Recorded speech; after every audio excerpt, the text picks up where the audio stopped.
but he couldn't survive a second. Rap star Tupac Shakur last night after a brief life in a rough business. He was 25. So you guys are driving around, and then you hear these girls say, Tupac, Tupac. Got to the light, and he happened to be hanging out the window. Once he got to reaching, I got to ducking. Which of those four is it when you talk to him about Tupac? It was really about both of them, either one. It was Tupac and Suge, you mean? Yeah. Inside a packed Las Vegas courtroom today, long-hidden police documents surrounding Tupac's tragic death were finally made public. The files began with a shocking photograph dated November 18th, 1995. Tupac standing beside Sarah Chapman, the mother of Diddy's child. Diddy once called Sarah his dream girl, and investigators claimed this moment wasn't just random. They say this photo marked the very first attempt by Diddy to have Tupac taken out.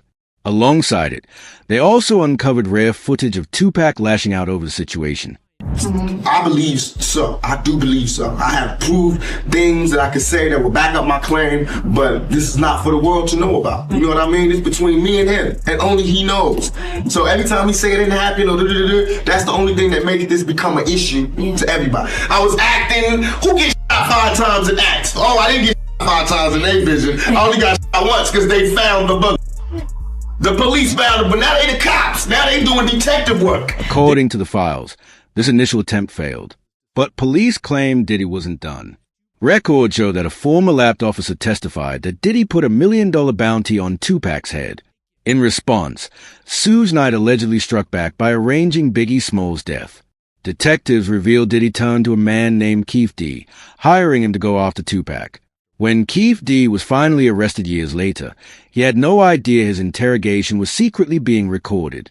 On tape, he allegedly admitted Diddy was a mastermind behind the plot. On all 4 of those occasions, there's San Diego, Anaheim, Irvine, and Vegas. Which ones do you actually talk to Puffy at? Every one. Every one of them. Which of those 4 is it when you talk to him about Tupac?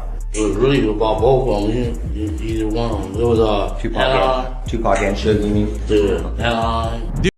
That confession pushed Las Vegas police to bring Diddy in for questioning. Court documents say his name appears 77 times in the new legal filings, all linking him to Tupac's murder. Keith D claimed he was simply the triggerman, that Diddy gave the order and even made it easier than expected. Investigators and interviewed journalist Jeff Pullman, author of Tupac's biography, who controversially claimed that Tupac's tough guy persona was more of an act, saying Tupac didn't really know how to fight or even handle a gun. Because all these guys sold him this lifestyle idea, but he wasn't it. He couldn't fight. He had no athleticism. He didn't know how to shoot. He wasn't that guy, but he started to believe it. He method acted it. 100% method acted it. As these bombshell files spread online, rap mogul 50 Cent couldn't resist reacting, addressing it live on stage during his latest concert. I hate when they leave me to talk because I always say the wrong thing. I'm saying, last time they left me, I said something about Puffy. You saw that? You saw that clip? Yeah! I gotta stop doing that kind of shit. Okay, I've been talking to a therapist trying to help me with the I'm saying. I said crazy no reason. Oh wait, maybe I said it to my boyfriend because he got Tupac killed. But the revelations didn't stop there. The files also cataloged instances of rappers hinting at Diddy's involvement. Investigators even cited Eminem's lyrics from his song Fuel, where he spits, "I ain't trying to beef with him, 'cause he might put a hit on me like Keith D did them." Years before police uncovered the truth, Eminem had already hinted at the connection. The documents also reference an old interview where Diddy was uncomfortably pressed about Tupac's death, struggling to defend himself. Now, it was this documentary that claimed, which we know wasn't true. Yeah, check this out. We don't talk about things that are nonsense. We don't even entertain nonsense, my brother. So we're not even going to go there, with all due respect, but I appreciate you as a journalist asking. Thank you. Because listen, 7 years ago, I'd have been like, yo, did you hire somebody? But no, you do it like a journalist. Yeah, no, I mean, we wouldn't even get into nonsense like that. You know what I'm saying? It's nonsense. Which we never believed, by the way. Yeah, thank you. The most chilling part of the files, however, came from the physical evidence. For the first time, police detailed Tupac's final moments. On September 7th, 1996, Tupac and Suge Knight attended the Mike Tyson fight at the MGM Grand in Las Vegas. Leaving the arena, they noticed an enemy watching them. Security quickly broke up the tension, but Tupac and Suge returned to their hotel to change before hitting a nightclub. Suge Knight and their entourage went to the Mike Tyson at the MGM Grand. Keefe D and his nephew, Orlando Lane Anderson, and two of their friends were also there. Keefe D told LAPD Detective Greg Kading more than a decade ago, in a proffer that couldn't be used against him, the shooting was retaliation after Tupac jumped Orlando and up at the casino. Surveillance cameras recorded the fight. Tupac was angry that Lane had stolen his necklace years prior in Compton. Tupac, Suge Knight, and the entourage left the casino quickly. At 11:01 p.m., Tupac and Suge left their hotel in a black BMW, cruising down the Vegas Strip. Tupac blasted music, even standing up through the sunroof, drawing the crowd's attention. But at a red light, everything changed. A white Cadillac carrying four rivals pulled up beside them. Within seconds, bullets ripped through the BMW. Knew about Tupac's concert at the Club 662. Members, including Orlando and Keefe D, jumped in their white Cadillac and started cruising the strip looking for the offender. Before long, they finally spotted Tupac's caravan.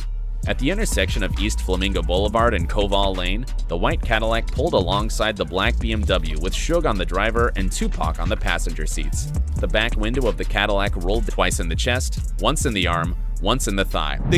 For nearly 2 decades, the case remained unsolved. Who did it, and why? That was a mystery, until Keefe D broke down in questioning. He claimed the shooting happened only because Tupac appeared to be reaching for a gun. Some argued the traffic light had turned green just seconds earlier. Tupac could have survived that night. You said that as you're driving up towards the BMW, with Suge driving and Tupac in the passenger seat, and you said that Tupac pulled out a... It looked like he was reaching, yeah. Yeah, it did. Okay. Yeah. Did you actually... No, once he got the reaching, I got the ducking. So, someone from your car That's what happened. started at Tupac and Suge. Witnesses say Tupac seemed to know what was coming. If that light had shifted sooner, he might still be alive today. But Keefe D's claim about Tupac reaching for a weapon left many skeptical, given the case's long history of conflicting stories. Investigators even released footage from his police interrogation the night of the killing, footage where, despite their suspicions, officers shockingly let him walk free. Lane starts. You say Suge looks over, he sees you. He looks right at you. Yeah, he looked at me. Okay. When he looks over at you, and then Tupac's busy getting. Evidently, the story is Tupac's trying to either get out of the back seat or something. Yeah. What do you see happening inside of their car? I seen him going Suge head. I thought he was. So Orlando across Dre? He leaned over on the window. We rolled down the window. Later files reveal that Keefe D showed visible emotion when recalling Tupac's death. At one point, he even admitted he wished the hit had never gone down. Yeah, I hate that happened, dog. I really do, man. Because it took a lot of people's lives, dude. Hate that happen. Probably to God. I feel that was wrong, man. It was just wrong, purely wrong. You know what I'm saying? I wish it had never happened. You know what I'm saying? That's my opinion on it. It never happened, dude. But why did this case take 2 decades to crack open? The answer, according to the new files, is because several major industry figures were tangled in the web. Police alleged Diddy wasn't acting alone. The reinvestigation connected Suge Knight as well, with detectives suggesting Suge plotted Tupac's murder to stop him from leaving Death Row Records, then tried to blame rival Crips to cover his tracks. The files even hint that Snoop Dogg might have been drawn into the story, with shocking notes revealing Snoop was supposed to be in the car with Tupac on that fateful night. You were with Tupac, though, in regards to Tupac. I heard a story, did you give him different advice that night on where to go? I didn't give him no advice. Right. We wasn't seeing eye to eye. Right. So. Saying during the Tyson. Yeah, this incident that I'm explaining to you right now was the day before that. Okay. So when they got to Vegas, they went their way, I went back. I mean, when we got to LA, they went to Vegas and I went home. That's why I wasn't in the car with them. Snoop Dogg later admitted that he was originally supposed to be riding in the BMW with Tupac that night, but backed out at the very last moment. According to insiders, this may have been tied to tensions between Snoop, Tupac, and Suge Knight, as the three had clashed only days earlier. The last time me and Tupac was on the same page, and I did an interview with Angie Martinez, and she asked me how did I feel about Puffy and Biggie, and I told her that I like their music and I want to do music with them.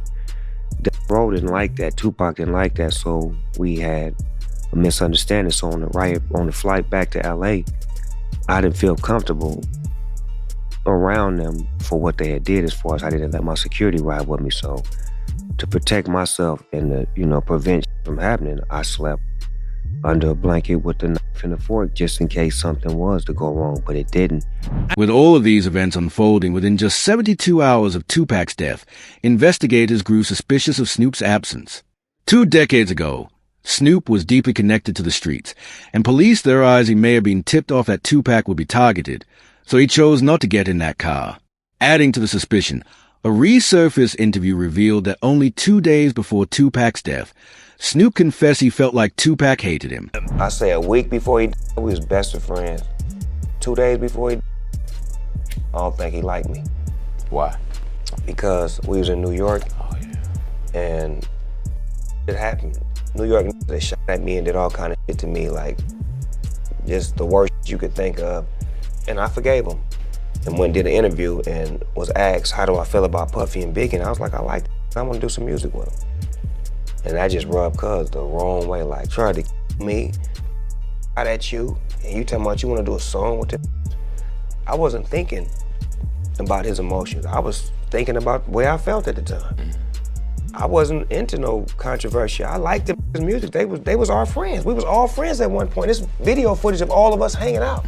When detectives reopen a case this cold, they are trained to explore every possibility.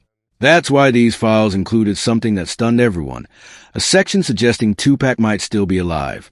One officer claimed Tupac was actually planted in the industry to ease tensions between rival gangs.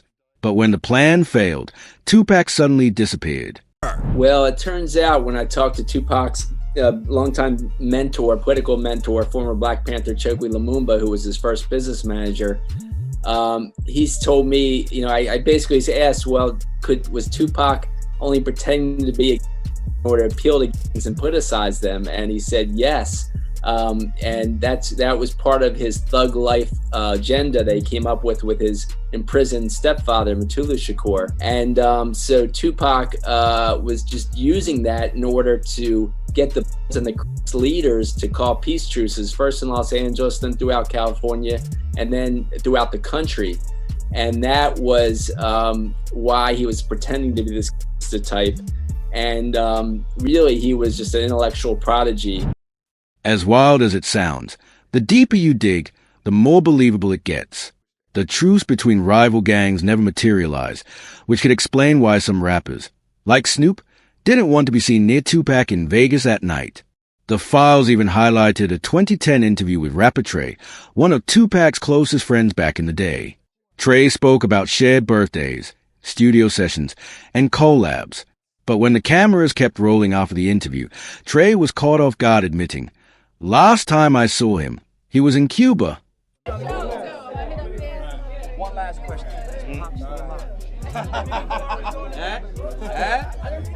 Nobody knows. Y'all good? Yeah, we good. Thanks a lot, man. We good. 2 weeks later, a grainy video surfaced online showing a man who looked exactly like Tupac, casually hanging out in a parking lot in Cuba. Zoom in. That's Pac, man. He with the outlaws. And Reg from Holla Back is trying to be friendly and get autographs. Holla Back exclusive, baby. Holla Back. Even Suge Knight himself fueled the theory. Over the last 2 decades, he's repeatedly hinted that Tupac survived. In one interview, he insisted Tupac was fine in the hospital before the news of his death, saying, "When I left that hospital, me and Tupac were laughing and joking. I don't understand how someone doing so well suddenly goes downhill." I mean, when I left that hospital, me and Pac was laughing and joking. So I don't see how somebody can turn from doing well to doing bad. So you seriously think that he might still be alive? I would tell you this, Pac, you never know. But here's the problem. Official medical records say Tupac was in a deep unconscious state upon arrival. If that's true, How could Sood have been laughing and joking with him? The mystery deepened when, 10 years later in 2008, Sood repeated the exact same story word for word. So he was conscious on the way to the hospital? He was conscious on the way to the hospital. He was conscious in the ambulance. He was conscious after they did the surgery. What was the last thing that he said to you? They left. Not long after that revelation, Suge Knight became a target himself. At a nightclub, 6 shots were fired in his direction. He refused to tell police who was behind it, convinced the attack was retaliation for him talking publicly about Tupac. Years later, his son, Suge Knight Jr., stirred the fire again. In 2018, he posted to Instagram claiming Tupac was alive and living in Malaysia. Moments later, he shared screenshots of a threatening text message that read, "You said too much. Now it's time for you to go." Panicked, Suge Jr. flooded his page with photos of Tupac alongside modern celebrities like 50 Cent and Beyoncé. On one image of Tupac with Beyoncé, he wrote, "He never left us, but they'll be after me soon." Some dismiss it as a publicity stunt, while others saw it as a chilling warning, especially considering his father, Suge Knight, was right there the night Tupac was shot. So now the ultimate question lands in your hands. Do you believe Tupac is truly gone? Or is he still alive, living in the shadows?